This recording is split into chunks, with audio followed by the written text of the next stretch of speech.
नमस्कार, मैं हूं मिताली चंदोला। कुछ जुर्म ऐसे होते हैं जिनकी सरहद नहीं होती और ऐसे जुर्म के शिकार आप और हम रोज होते हैं।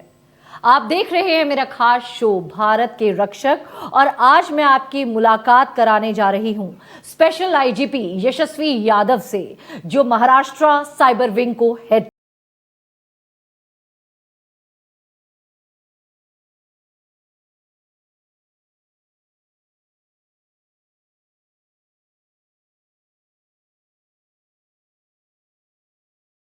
Thank you. सर, अभी सबसे इंपॉर्टेंट सवाल एक जो मेरे जहन में है और मैं आए दिन इस तरीके के केसेस भी देख रही हूँ, जॉब के बड़े लुभावने ऑफर्स आते हैं और कई लोग अट्रैक्ट हो जाते हैं। कंबोडिया वाला केस देख लीजिए, साउथ एशिया का जो पूरा नेक्सस चल रहा है। और यहाँ पर अगर मैं बात करूँ चाइना की, तो चाइना काफ़ी हाईटेक है हर तरह की टेक्नोलॉजी में और छोटे छोटे बच्चों को शुरू से ही हर चीज़ से अवेयर कराया जाता है, लेकिन बाद में अनएम्प्लॉयमेंट फेस करना पड़ता है और एक तरह से वो फिर क्रिमिनल एरिया में आ जाते हैं। और ये पूरा का पूरा एक ऑर्गेनाइज सिंडिकेट वर्ल्ड वाइड चलता है जिसमें कई इंडियंस को बहुत ज़्यादा भुगतना पड़ रहा है। जॉब का ऑफर है और जिंदगी उनकी बिल्कुल नर्क हो जाती है। ऐसे इंजीनियर्स या ऐसे टेक्निकल पर्संस जो कंबोडिया, वियतनाम, थाईलैंड वगैरह ले गए थे, उनको एक सॉफ्टवेयर इंजीनियर के पद का ऑफर दिया गया था। अट्रैक्टिव सैलरी प्रॉमिस की गई थी और वहां जाकर उनको हाईजैक कर दिया गया, ह्यूमन ट्रैफिकिंग हो गई और उनको बहुत ही दयनीय स्थिति पे लगभग किडनैप करके एक बिल्डिंग में रखा गया, जहां पर सुबह से लेकर शाम तक उनको सिर्फ cyber crime, cyber frauds, online cyber frauds करने के लिए कहा गया। उनको ट्रेनिंग दी गई और बहुत से लोग इस मजबूरी में ये काम कर भी लिए। साथ ही साथ उनका पासपोर्ट भी छीन लिया गया, उनके वैल्यूएबल्स भी छीन लिए गए। तो एक तरह से ह्यूमन ट्रैफिकिंग का बहुत बड़ा एग्जाम्पल हुआ।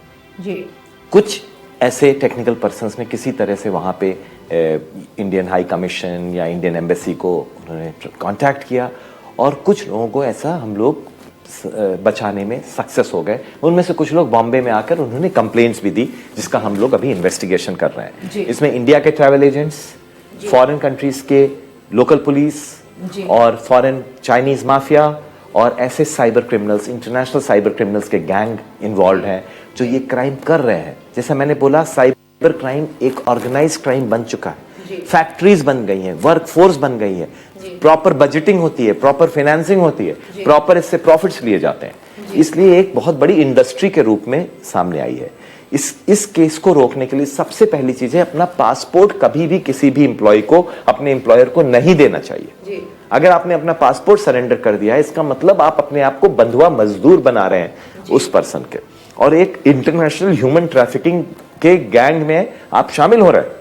दूसरी बात, यदि आपको कुछ भी संशयित लगे, तुरंत किसी भी माध्यम से, सोशल मीडिया के माध्यम से, टेलीफोन, वेबसाइट, किसी के माध्यम से law enforcement agencies of your country को आप इन्फॉर्म कर दीजिए कि हमको यहाँ पे बंधुआ बना के रखा गया है, हमको यहाँ पे ह्यूमन ट्रैफिकिंग कराई जा रही है, साइबर क्राइम कराया जा रहा है। आई एम श्योर अगर आपने कोई क्राइम मजबूरी में किया भी हुआ है तो उसमें आपको इम्यूनिटी गवर्नमेंट जरूर देगी, क्योंकि वो आपको फोर्स करके कराया गया। यहाँ पर सर एक और मैं महाराष्ट्र से रिलेटेड बात करूंगी। बहुत हाईलाइटेड केस था डीआरडीओ साइंटिस्ट का।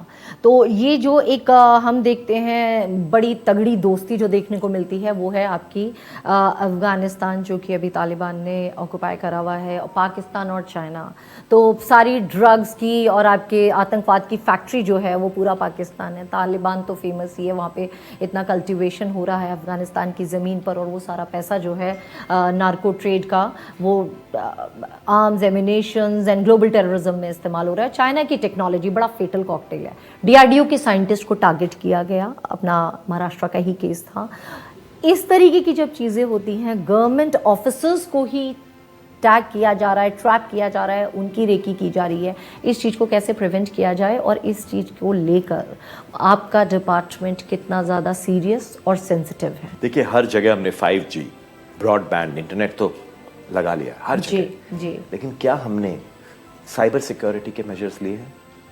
ये क्वेश्चन हमें हर गवर्नमेंट डिपार्टमेंट से पूछना चाहिए। अभी हमने एक जाके स्टडी किया, हमारे कंसल्टेंट्स और ऑफिसर्स सारे गवर्नमेंट डिपार्टमेंट्स के में गए, तो 343 डिपार्टमेंट्स या उनके ऑफिसेज में कोई साइबर सिक्योरिटी का मेजर नहीं था। साइबर सिक्योरिटी का मेजर का मतलब मैं समझा दूं दर्शकों को। सबसे पहले तो वहाँ पे कोई एंटीवायरस सिस्टम लगा हुआ है जिसे मॉलवेयर जाने से रोका जाए। उसके बाद फायरवॉल लगी हुई है जिससे कि प्रॉपरली मॉलवेयर वायरसेस को रोका जा सके। इसके अलावा क्या वहाँ पे साइबर सिक्योरिटी ऑडिट हो रहा है रेगुलर या नहीं? साइबर सिक्योरिटी का ऑडिट का तो नाम भी गवर्नमेंट डिपार्टमेंट्स ने नहीं सुना है कई। साइबर सिक्योरिटी ऑडिट होता है जिससे फाइनेंशियल ऑडिट किया गया कि आपने कितने खर्च किए, क्या वो फाइनेंशियल प्रूडेंस के नॉर्म्स को फॉलो कर रहे थे। इसी तरह साइबर सिक्योरिटी ऑडिट में कि आपकी फायरवॉल प्रॉपर्ली कॉन्फ़िगर्ड है, आपके एंटीवायरस सिस्टम्स प्रॉपर हैं कि नहीं है, आप में प्रॉपर एयर गैपिंग है या नहीं है, 2 सर्वर्स को अलग रखा गया है कि नहीं, कि पता चला उससे इंफॉर्मेशन से एक मॉलवेयर दूसरे सर्वर में जा रहा है। ये सब चीज़ों की शोध अनुसंधान करना बहुत ज़रूरी है। इसलिए मैंने रिकमेंड किया हर 3 महीने में गवर्नमेंट डिपार्टमेंट्स को एक मिनी साइबर सिक्योरिटी ऑडिट करना चाहिए। तो जैसे cyber hygiene is mandatory for all, उसी तरीके से cyber audit is mandatory for all the government organisation. यहाँ पर अब मैं आम जनता की बात करूंगी, अगर मैं हिंदुस्तान की बात करूं सर, तो सबसे बड़ी बात ये है कि एक यहाँ पर स्पिरिचुअल जो चीज़ है वो बहुत ज़्यादा प्रैक्टिस की जाती है। हमारे इतने सारे धाम हैं, लोग तीर्थ यात्रा के लिए जाते हैं। इस चीज़ को भी साइबर क्रिमिनल्स ने अछूता नहीं छोड़ा। यहाँ पर भी बहुत सारे स्कैम्स हैं, चाहे केदारनाथ यात्रा को लेकर हों, चाहे बद्रीनाथ यात्रा को लेकर हों, यहाँ तक कि ऑनलाइन दर्शन कराएंगे, ऑनलाइन प्रसाद देंगे, और श्रद्धालु जो होते हैं, कई लोग डिसेबल होते हैं, नहीं मूव कर पाते, इस तरीके के ऑफर से वो अट्रैक्ट हो जाते हैं। देखिए, जितने भी आपने क्राइम बताए जिसमें कि नेटिजन्स का पैसा का नुकसान हो रहा है, चाहे वो फेडेक्स स्कैम हो, चाहे वो पिलग्रिमेज स्कैम हो, चाहे वो पेंशन स्कीम्स हो, चाहे वो ई सिम फ्रॉड हो, चाहे वो बैंक से पैसा निकालना हो, चाहे ओटीपी मांगने का फ्रॉड हो, चाहे और भी जितने तरह के फ्रॉड्स हो रहे हैं, सेक्सटॉर्शन, जिसमें भी पैसा पब्लिक का ड्यूप हो रही है, उसको नुकसान पहुंचाया जा रहा है, उसके साथ झांसा किया जा रहा है, उसको हम एक ब्रॉड कैटेगरी ऑफ क्राइम्स में नोट करते हैं, वो है ऑनलाइन फाइनेंशियल फ्रॉड्स। इन फ्रॉड्स के तहत कम से कम 20-25 मोडस ऑपरेंडी तो अभी चालू हैं, और आगे के कुछ महीनों में आप देखेंगे 20-25 मोडस ऑपरेंडी और आ जाएंगे, क्योंकि एक मोडस ऑपरेंडी के बारे में जब तक हम इंफॉर्मेशन दे पाते हैं लोगों को, तब तक दूसरा मोडस ऑपरेंडी आ जाता है। लेकिन इससे बचने का सिर्फ एक ही तरीका है, क्योंकि ये सब एक कैटेगरी में आते हैं, फिशिंग अटैक्स। इसमें रियल वेबसाइट से मिलते जुलती एक वेबसाइट या पोर्टल या ऐसी फोन नंबर बनाया जाता है, जैसे दिल्ली पुलिस लिख देंगे और उससे फोन करेंगे, उसमें अपना ट्रू कॉलर में दिल्ली पुलिस, तो जब जो व्यक्ति रिसीव कर रहा है उसको ट्रू कॉलर के थ्रू पता चलेगा दिल्ली पुलिस से फोन आ रहा है, लेकिन एक्चुअली वो दिल्ली पुलिस से नहीं होगा। इसी तरह वेबसाइट नकली बना देंगे। अभी हमने एक केस किया, मॉब्लैंक कंपनी के नकली प्रोडक्ट्स बेचे जा रहे हैं मॉब्लैंक की वेबसाइट से, तो बस उसमें एक वर्ड का डिफरेंस था, मॉब्लैंक में आगे ई लगा दिया। यहाँ पर एक बहुत इंटरेस्टिंग किस्सा है सर, वो मैं आपसे डिस्कस भी करना चाहूँगी।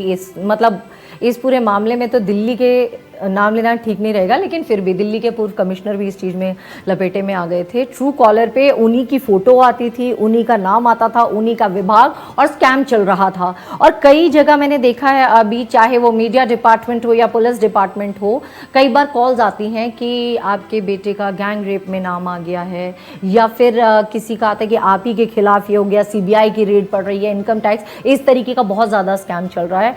इस सारी चीज़ को किस तरीके से जो है आप देखते हैं, ऐसे कितने केसेस महाराष्ट्र में आ रहे हैं, और यहाँ पर मैं आपसे डिजिटल अरेस्ट, साइबर अरेस्ट के बारे में भी जानना चाहूंगी। देखिए, मैंने जैसे आपको बताया, ये सब केसेस एक ब्रॉड कैटेगरी में आते हैं, जिसमें ऑनलाइन फाइनेंशियल फ्रॉड्स बोलते हैं। इनका एक ही उद्देश्य है, लोगों से पैसा की उगाही करना, जो गलेबल विक्टिम्स हैं, जिनको बेवकूफ बनाया जा सकता है। इसका एक ही तरीका है, इसका कवच है जानकारी, अवेयरनेस।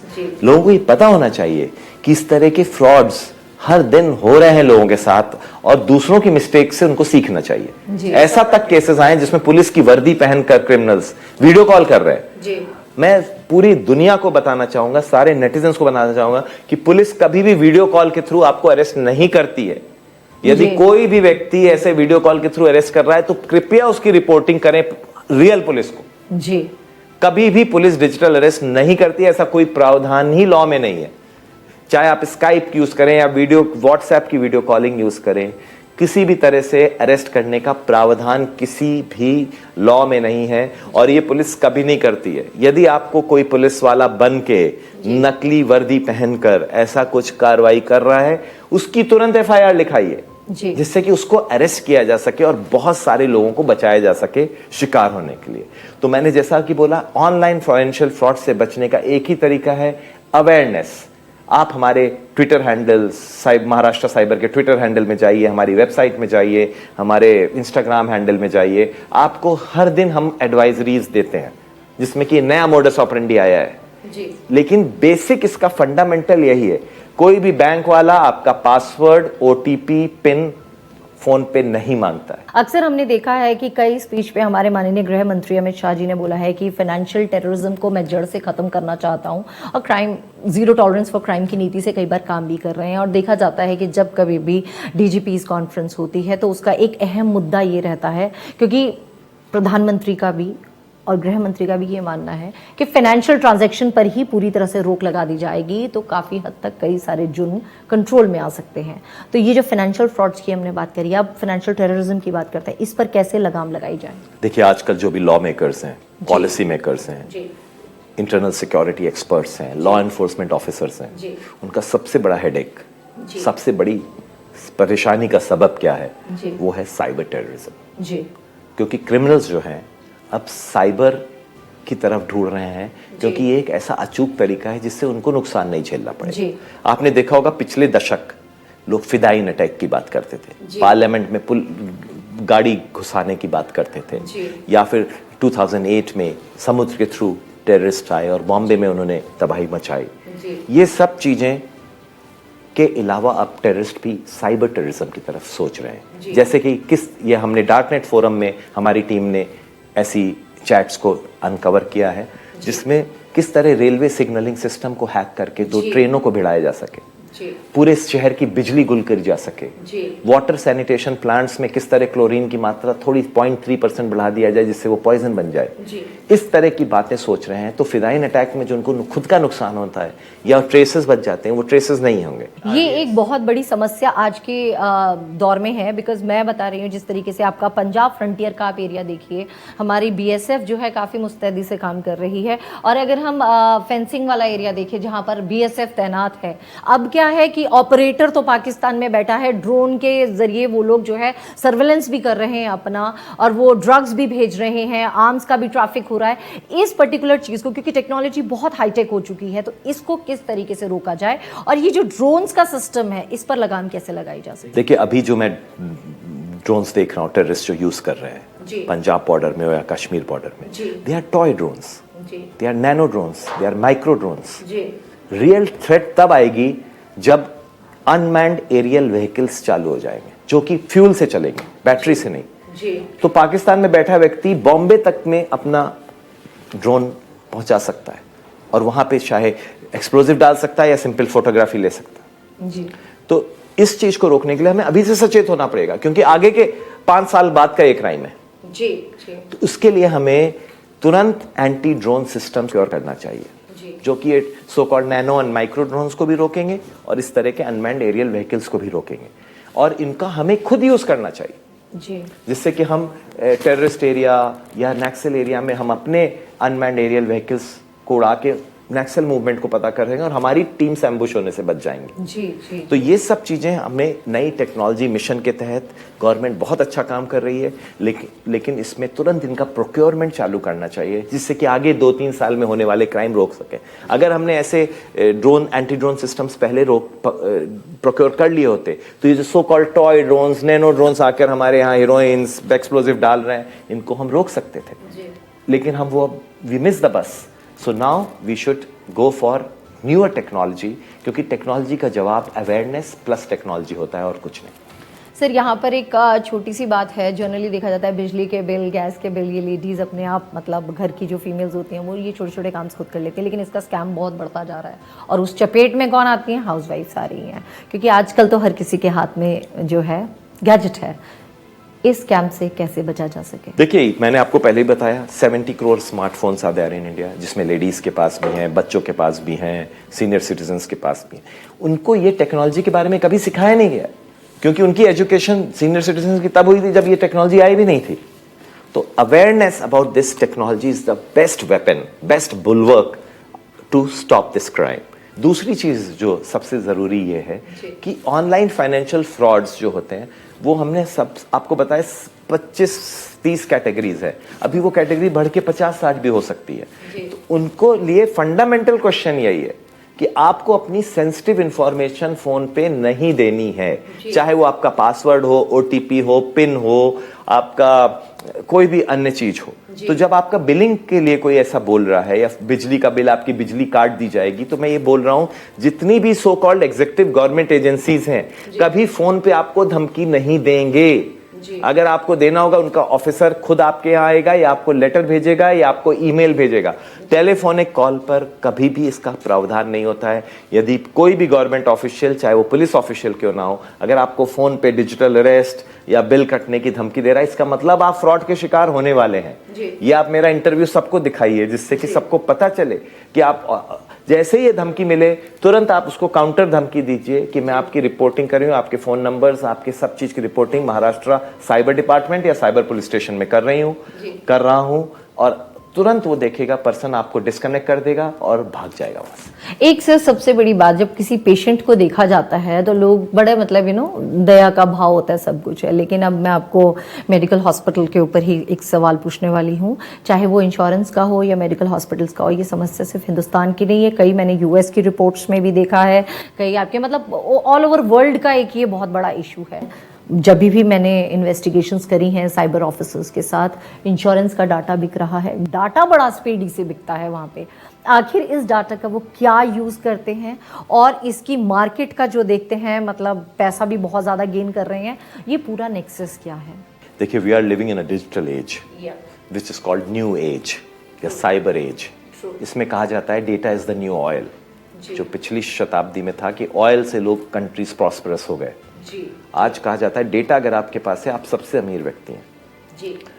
लेकिन एक मैं केस स्टडी दे रहा था जिसमें डोमिनोज पिज्जा का डेटा चुरा लिया गया। तो मुझे कुछ स्टूडेंट्स ने मेरे सेमिनार के बाद पूछा कि सर डोमिनोज का ही तो चुराया गया है, लोगों को यही तो पता चलेगा पिज्जा कौन खा रहा है, ये क्यों सेंसिटिव है?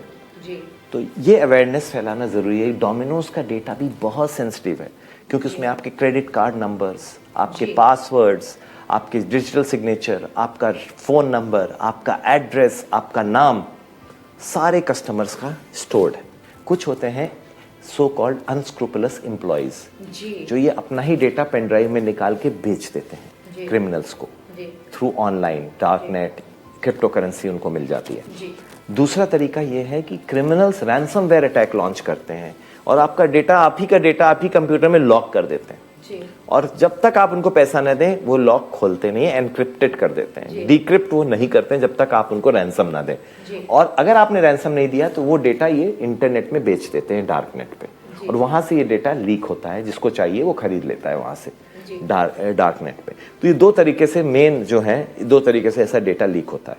इसका एक ही जवाब है जो मैं पहले आपको बता चुका हूं, वो है SOPs and cyber security audit.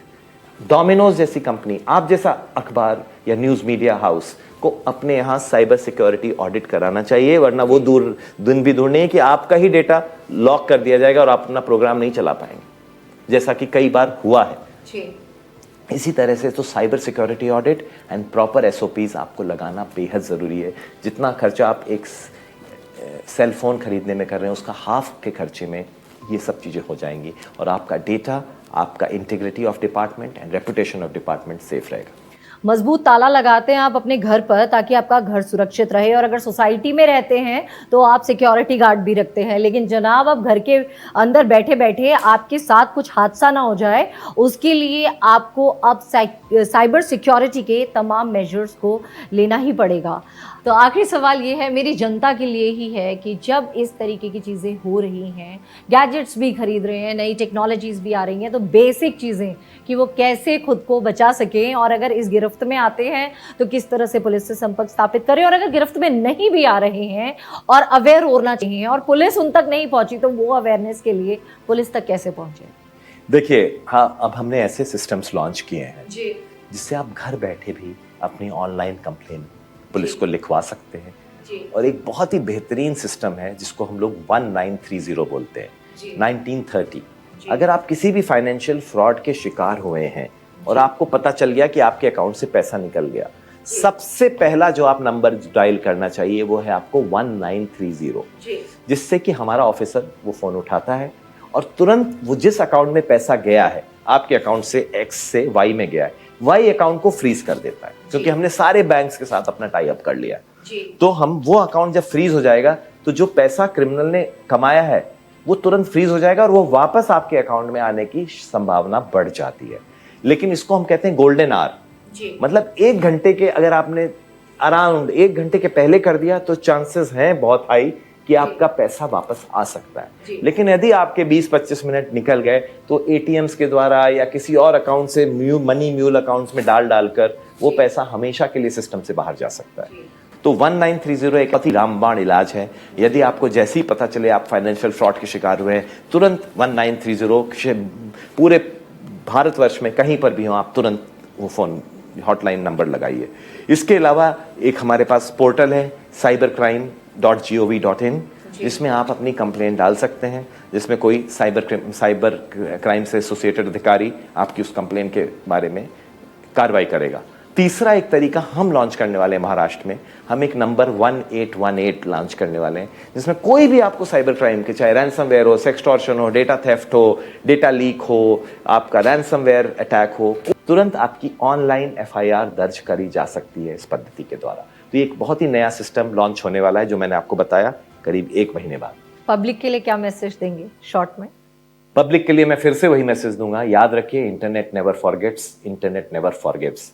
Internet कभी भूलता नहीं है, इंटरनेट कभी माफ नहीं करता है।